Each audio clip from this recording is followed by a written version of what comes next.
Please start meditation.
That's all.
Dear Masters, dear sisters and brothers, we all have assembled here to celebrate the 90th birth anniversary of Pujya Sri Chariji Maharaj.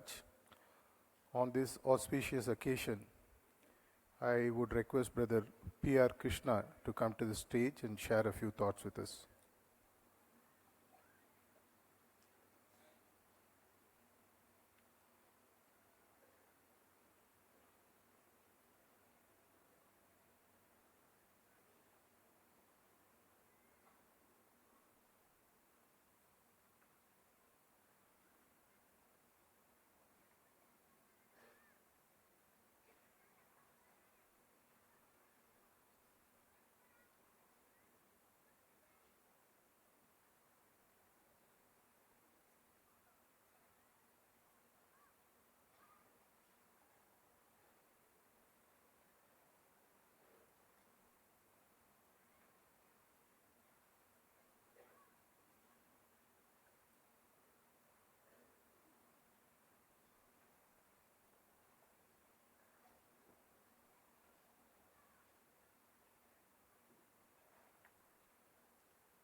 My beloved Master,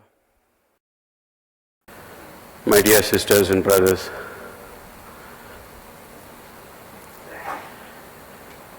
the years go by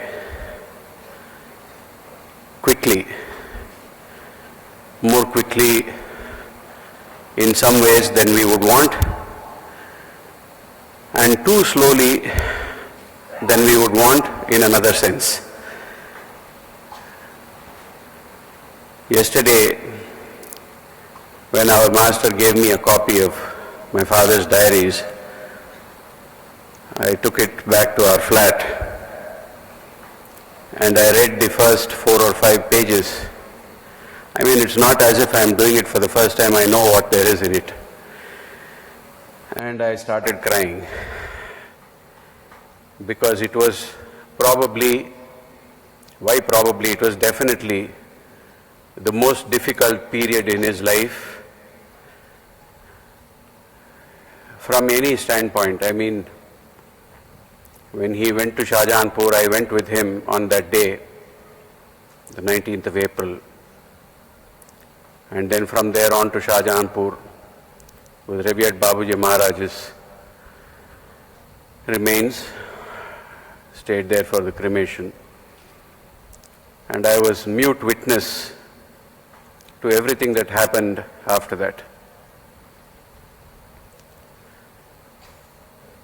The 10 years after that were probably the most difficult years of our lives, our meaning our family, because so much happened, good things, bad things, difficult things. My father once told me that happiness is fleeting and sadness is permanent. In those days, I did not understand what he was saying. I told him, please don't say things like this, nobody will come to Sahaj Marg, everybody will leave and run away. If there is no happiness, if there is no pleasure, if there is nothing to look forward to in life, then why would one continue living? And this was a question that I asked myself for almost a year after he passed. If I really did love him as much as I thought I did, why am I still alive? And yesterday, the reason I was in tears was because he has written the exact same thing. If you read the first couple of pages of the diary, 83, he is asking himself, why am I alive? But that's a separate story. We are here to celebrate his life. We are here to celebrate his birthday. We are here to celebrate him. And so the situation requires that we be joyous, that we celebrate him. All his life, he wanted people around him. He wanted life around him. He was always very lonely, so he wanted always to feel that he was not lonely.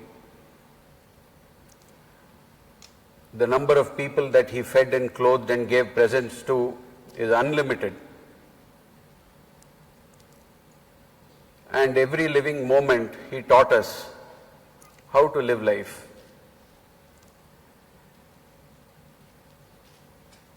Now we can go on talking like this about him and then, we go into depression. That is not the intention here. I would rather start with an analogy, a farmer's analogy, because I am also a farmer in some ways. So you imagine that there is a farmer and he has some seeds, one handful of seeds, and he goes and plants that in soil. Some of the seeds are non-starters, they don't even germinate. Some of the seeds germinate, one crop finished. Some of the seeds germinate, they bring forth an abundance, and the seeds that they bring forth also go into the second generation. In Sahaj Marg, we call them prefects or preceptors or whatever. But out of all those seeds, there is one seed that is a master seed, and that is the successor. So if you see, we recognize Lalaji as the Adi Guru of the system. We recognize Babuji Maharaj, his successor and spiritual representative, as the founder of Sri Ramchandra Mission, who registered the mission in 1945, and he writes in his diaries that from the late 40s onwards, he used to sit in a train and tour India, sit in a third-class compartment, go to places, get off the train, have a bath, sit in a cycle rickshaw or just walk. What did he do? He transmitted wherever he went. What was the objective of this exercise? It was so that that transmission could take root wherever there was a willing heart. And this exercise he did for probably 10 years. And then in the mid-50s, you see the appearance of the first centers. Early 50s, mid-50s was when centers started to appear. Tirupati, Trichy, centers in Andhra Pradesh, centers in UP, centers elsewhere. One by one, one by one, one by one. And so in 1964, there were probably 20 or 30 people in Chennai when my parents started to meditate.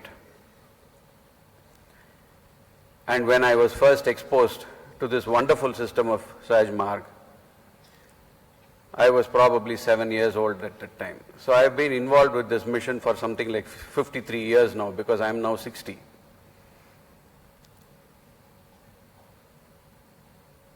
In the diary also, if you read, there is this very, very poignant scene where he writes, and I was there with him.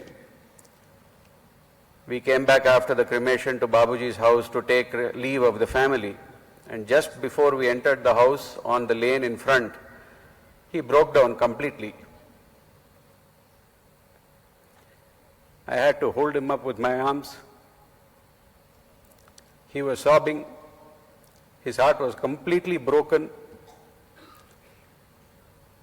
Many years later, I asked him, and he said, in the spiritual path, your heart has to be broken again and again and again, as many times as possible. If you look at a tree, when a tree grows, it sheds its bark every time. So every time there is a monsoon, and then there is a dry period after the monsoon, the tree's girth swells, and the bark starts to disintegrate, and it falls off. So also the human heart, through suffering and sorrow, must expand, must become larger and larger and larger, which is the only way for it to become divine. And why is this important? Because as large as your heart is, so large is your capacity to receive transmission and to evolve. So my father also told me once that in Sahaj Marg, the only way to evolve is to suffer. The more you suffer, the more you evolve. And there is no point in fighting it, because suffering is inevitable. The moment we are born, we start to suffer, and that suffering only ceases when we die. So Lalaji Maharaj says, accept this suffering with joy, with gratitude towards your master, that he is giving you this suffering so that you may evolve. So in our lives, in the last 30 years or so, we have seen so much joy, so much suffering, so much unhappiness. We have seen Master go through hell. We have seen when he was poisoned what he went through. The after effects of that poisoning were diabetes and high blood pressure. We have seen after he was diagnosed with the cancer in the last days of his life what he went through, how much he suffered. And yet, until 3 days or 2 days before he passed away, ultimately he was giving sittings, he was signing documents, he was making preceptors, he was talking to people, people were still in his room talking to him, taking his guidance, giving him information, doing whatever they did normally. We used to wheel his chair outside, he used to talk to people, he used to conduct satsang. That was the type of man he was. So if you see Babuji's life, the effect of his going and transmitting from town to town to town to town was that Sahaj Marg grew from virtually nothing to about 3,500 members. That was the first phase. That was the farmer taking one muthi of seed and propagating it, transmitting it into the soil and praying that it might germinate and go forth. During Master's time, the task before him was to take this further, which he did, so that at the time of his Mahasamadhi, Sahaj Marg had grown to something like 200,000 members, present in 125 countries around the world, with something like 4,000 odd preceptors around the world. That was the second generation. Now we have the third generation with our dear Master. and the task before him is something even more daunting, terrifying, which is how to take this 200,000 people and to make them go to every corner of the globe and spread this transmission worldwide. Why are we doing this? Because we know in our heart of hearts, and because our gurus are telling us from above that this earth is at a turning point. There is so much terror, and there is so much greed, and there is so much corruption, there is so much of all these bad qualities here, that if this continues the way it is going, we are doomed to destruction. And the only way to turn it around is for more and more and more people to start meditating, to start looking inward, to start changing themselves from the inside out, so that a sort of balance may be created between good and evil, if you want to say it that way, between the dark side of the force and the side of the force that, which we talk about in Star Wars, which is why Master was so fond of Star Wars. He was so fond of Tolkien with the Lord of the Rings. That is the enterprise that he is now embarked on. And with heartfulness, he has the tool, he has the instrument that is going to make this happen. With heartfulness, we are going to take these 200,000 seeds and sow them in different corners of the earth and then watch them grow. Sure, it's going to take time. Sure, it's going to be very, very difficult, daunting. Sure, it's going to require a lot of sacrifice from the people who are doing it. Sure, there will be mistakes along the way, but that is the way. That is the human way of everything. All human beings by definition are fallible. The only one who is infallible, the only one who is perfect is God himself. But I would like to say one thing here to all of us who are serving him, including me in some small way. And this is what I have learned from the time that I served my father, my master, is that the master gives us opportunity because he sees in us some potential to do his work. That does not, however, mean that we know how to do it. That means he has the confidence that we will learn how to do it without being attached to power, without getting our ego get in the way, without going out and saying, I did this, But most importantly, we need to learn how to do things. If we don't know, we must ask him. All through my life, my master gave me opportunities to serve. Starting in 1988, when we bought the Manapakam ashram, that was when I really started serving him and the mission. I had various opportunities to serve him. And every time he gave me an opportunity, the first thing I did, if it was something that was material, was to buy books, was to read, was to learn everything that I could possibly about what I was going to do, whether it be construction, whether it be landscaping, whether it be whatever I did. When I became a preceptor, it was the same way. You tried to find out what there was to be done, so that you knew at least what you are trying to do. The result may be something else, but at least you must know, if you fail, why you fail. Otherwise, there is not even any possibility to correct yourself. There is not even any possibility to say what happened, which is important. So all of us have this tremendous responsibility as third generation volunteers now to equip ourselves with the knowledge, with the expertise, with the wherewithal that we need to go forth and spread this mission all across the globe. And if we don't know, we should have the humility to ask. This is not a joyride. This is not a power trip. This is not something that we are doing for our own self-aggrandizement, because if we do that, we are doomed. Our hope for liberation ends right there. Every day when we wake up, all of us must look at ourselves in the mirror and ask ourselves, am I a good disciple? Am I a good preceptor? Am I doing what I think he wants me to do, what I feel in my heart he wants me to do? If the answer is no, then we must stop and reassess. We must do this. It's a matter of discipline.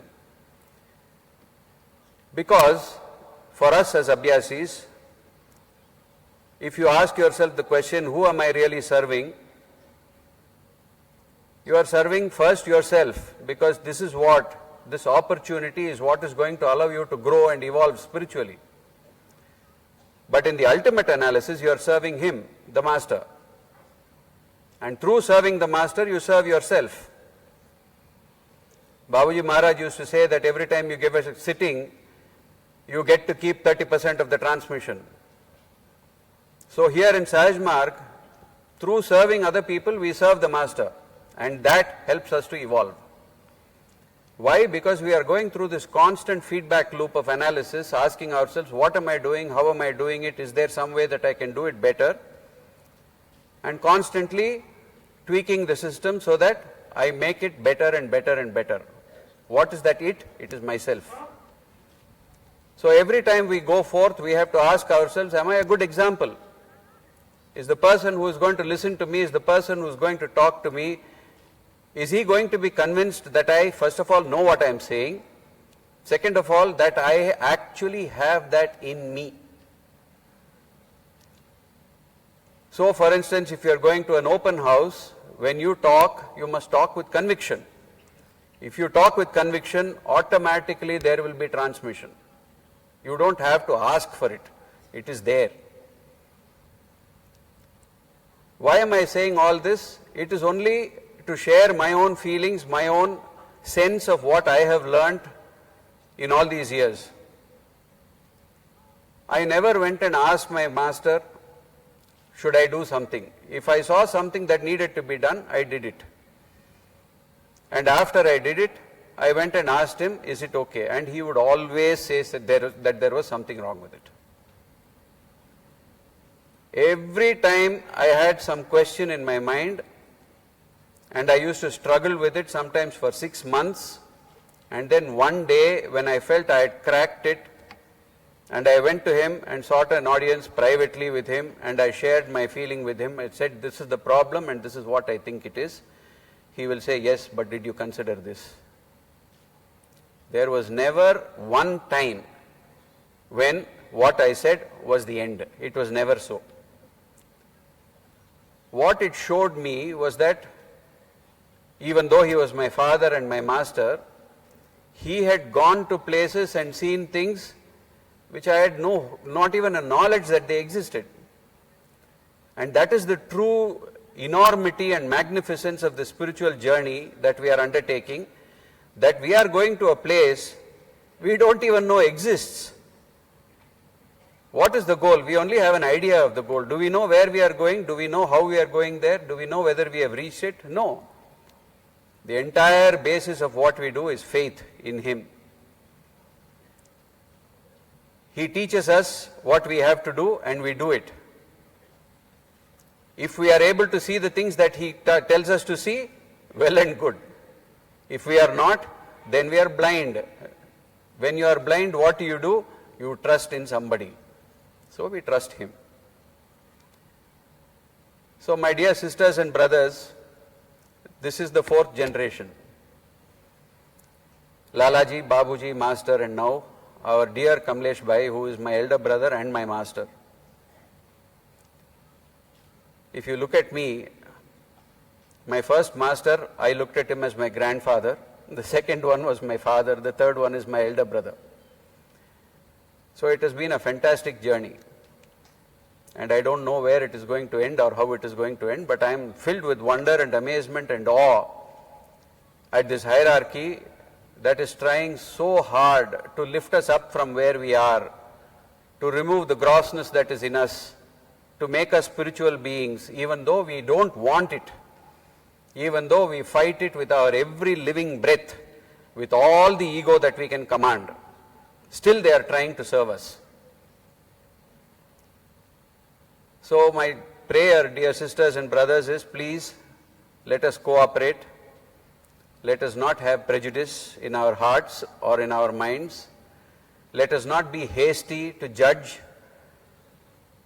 the masters. Just as we serve the master first before we serve anybody else, the master too serves his master first and us only after. So he is not accountable to us, he is accountable only to one person, to his master. And he works here not because he believes in us or because of anything else, although all that is there, but primarily because of the vachan, the promise that he has given to his master. Our only job in this is to follow him with 100% faith, with the confidence that he knows what he is doing, that he himself is in liaison with them, and therefore that he knows better and better and better with each passing day where he has to go and how he has to lead us and take us to the goal that we are all approaching. But remember, he goes there first. And after reaching there, he comes back and takes us. It's like a Sherpa. Unless the Sherpa fixes the rope on the face of Everest, nobody can climb it. Even the best climbers require ropes to be fixed so that they can pull themselves up. So my earnest plea to you all, my earnest prayer to you all is, please have faith. Please follow him without question. Please love him as I am loving him with all your heart. Please pray for him because he needs our prayer. That is what keeps him strong. All of us, if we stand strong with him, that gives him strength. Towards the end, my father used to call me to his bedside, and he used to put out his hand and ask for my hand. I used to ask him why, and he would say, "You give me strength." I don't know whether I gave him strength or not, but I know I got strength from him to stand here before all of you and to say this, that I, just as all of you are here, have failed so many times. But if you ask yourself, if you follow, for instance, the famous four-way rule that Master talked about, what is that? Does your Shastra allow it? Does the law of the land allow it? Does your Guru allow it? And finally, does your conscience allow it? If all of these four questions come back with the answer from your heart saying yes, then do it. If even one comes back with the answer no, don't. Never compromise your integrity. Be truthful. Don't hesitate to tell him what he needs to know. Everybody is capable of telling him what he wants to know. But does anybody tell him what he needs to know? I was never scared to piss off my father. And all of those who are close to my father, who are sitting here, knew that I did it quite often. But what was the big advantage? Never once did he doubt my integrity. Never once did he feel that I was telling him something that was not true. He knew he could count on me to tell him the truth. As bitter, as unexpected, as frustrating as it was, I would tell him the way I saw it. Never shirk your duty to your master. Your master has given you an opportunity to serve him because he believes in you, because he has the confidence that you will do your job without bringing your ego into the picture. That means when you, in your duty, discover something, you need to give him the truth of that.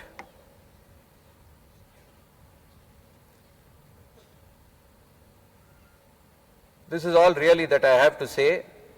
This is a very, very momentous occasion. We are gathered here to celebrate our beloved Master's life. He was a great man, but he will be a greater man still.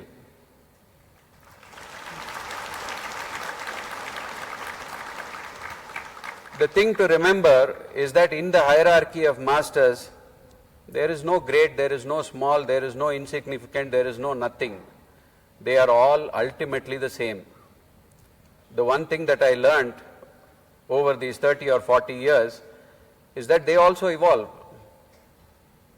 Over the years, I have seen my father transform himself from what he was when he started in 1964 to what he was in 2012, a magnificent human being.